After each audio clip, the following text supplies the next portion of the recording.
أعوذ بالله من الشيطان الرجيم. بسم الله الرحمن الرحيم.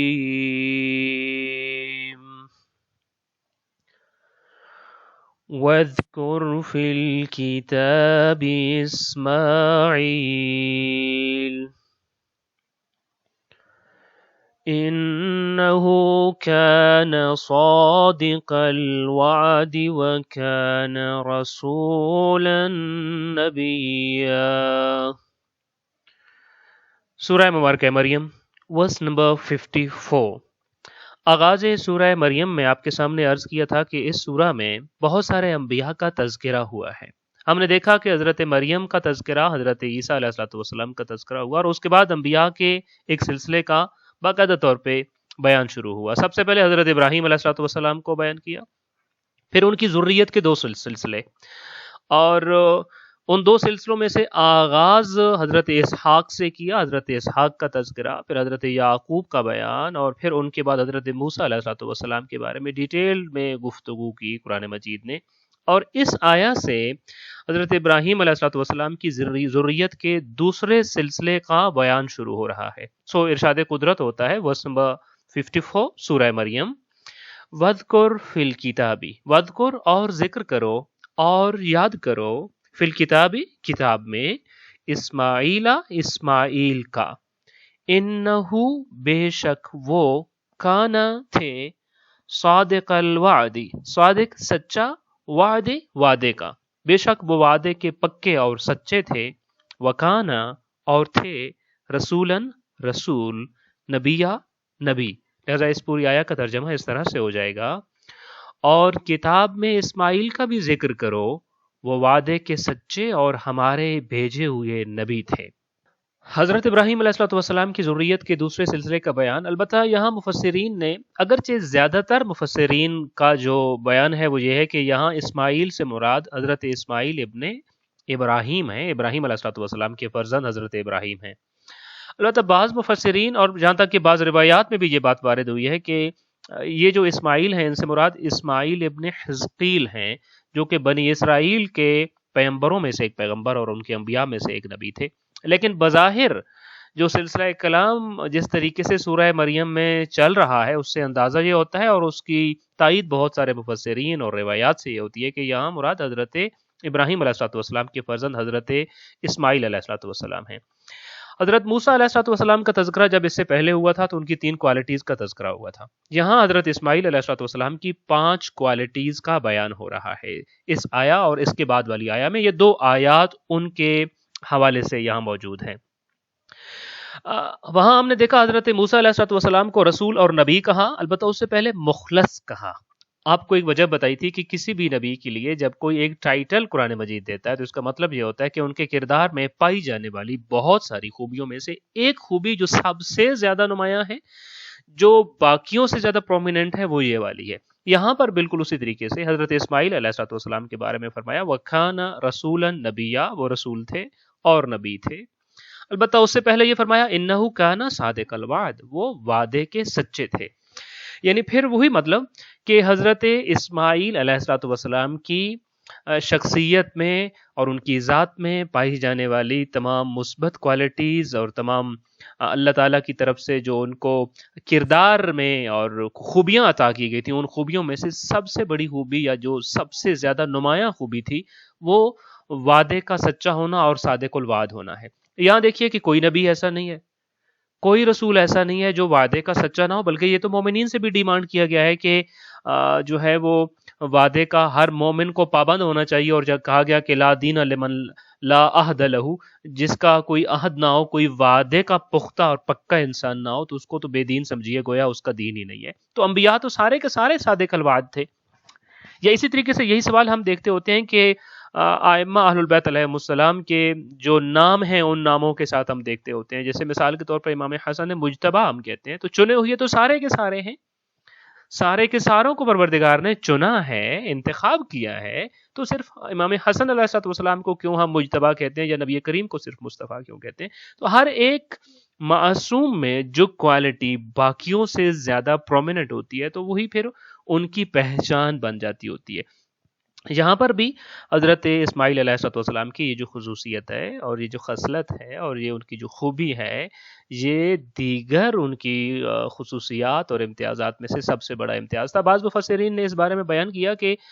بعض اوقات کوئی ایک ایسا واقعہ ہوتا ہے، خود نبی کریم صلی اللہ علیہ وآلہ وسلم کے بارے میں ہم دیکھتے ہیں کہ نبی کریم صلی اللہ علیہ وآلہ وسلم کو عرب معاشرے کے لوگ صادق و امین کہتے تھے، حالانکہ تمام جتنی بھی ممکنہ اچھائیاں کہی جا سکتی ہیں وہ ساری کی ساری نبی کریم صلی اللہ علیہ وآلہ وسلم کی ذات میں بترجہ اتم موجود ہیں۔ تو پھر سید الانبیاء کو صادق و امین کیوں کہتے تھے؟ چونکہ صادق صداقت اور امانت کی جو ان کی کوالٹی تھی اس کے بارے میں اگرچہ پھر دو وجوہات بیان کی جاتی ہیں۔ ایک تو یہ ہے کہ عرب معاشرے کی سب سے بڑی ضرورت جو تھی وہ صداقت اور امانت تھی، جس کے خلا موجود تھا، اور اس خلا کو پر کیا جا رہا تھا نبی کریم صلی اللہ علیہ وآلہ وسلم کی شخصیت اور ان کے وجود کے ذریعے سے۔ تو یہاں پر بھی ہم یہ دیکھتے ہوتے ہیں، بلکہ جو ہے نبی کریم صلی اللہ علیہ وآلہ وسلم کے حوالے سے ملتا ہے کہ تفسیر المیزان کے اندر دیکھتے ہیں ہم کہ ایک شخص آیا اور وہ کعبہ کے کونے کنارے ایک رستہ گزرتا تھا، اور وہاں پہ نبی کریم صلی اللہ علیہ وآلہ وسلم سے یہ کہتا ہے کہ مجھے آپ سے ایک کام ہے، میں ذرا واپس آتا ہوں تو میں آپ سے بات کرنا چاہتا ہوں کسی موضوع کے اوپر۔ تو نبی کریم صلی اللہ علیہ وآلہ وسلم نے اس سے حامی بھر لی کہ میں تمہارا انتظار کرتا ہوں، اور اس روایت کے مطابق آپ وہاں 3 دن تک اس کے منتظر رہے، اور وہ جب وہاں اتفاق سے گزرا اور وہ بھول چکا تھا تو وہ شرمندگی کا اسے احساس ہوا۔ اس قدر وعدے کی پابندی نبی کریم صلی اللہ علیہ وآلہ وسلم کرتے ہوتے تھے۔ ایک اور روایت میں ملتا ہے کہ آپ نے نماز ظہر کے بعد کسی سے ملاقات کا جو ہے وعدہ کیا یا حامی بھری، اور وہ نہیں آیا تو نبی کریم صلی اللہ علیہ وآلہ وسلم مغرب تک اس کے منتظر رہے، یعنی وعدے کی پابندی۔ اور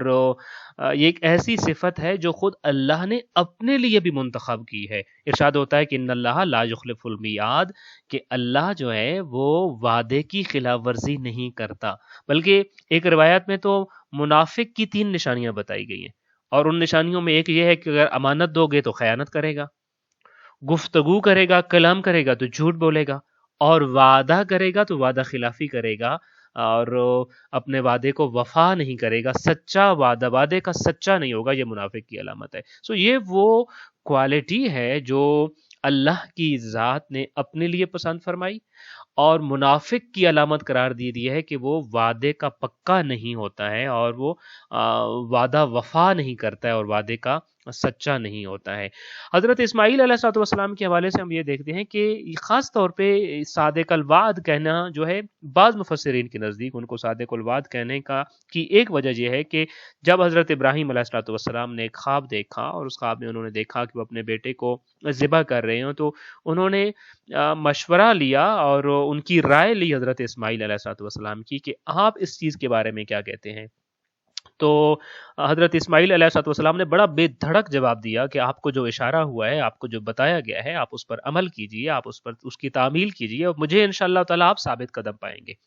اور پھر دیکھا تاریخ نے کہ جب وعدے کی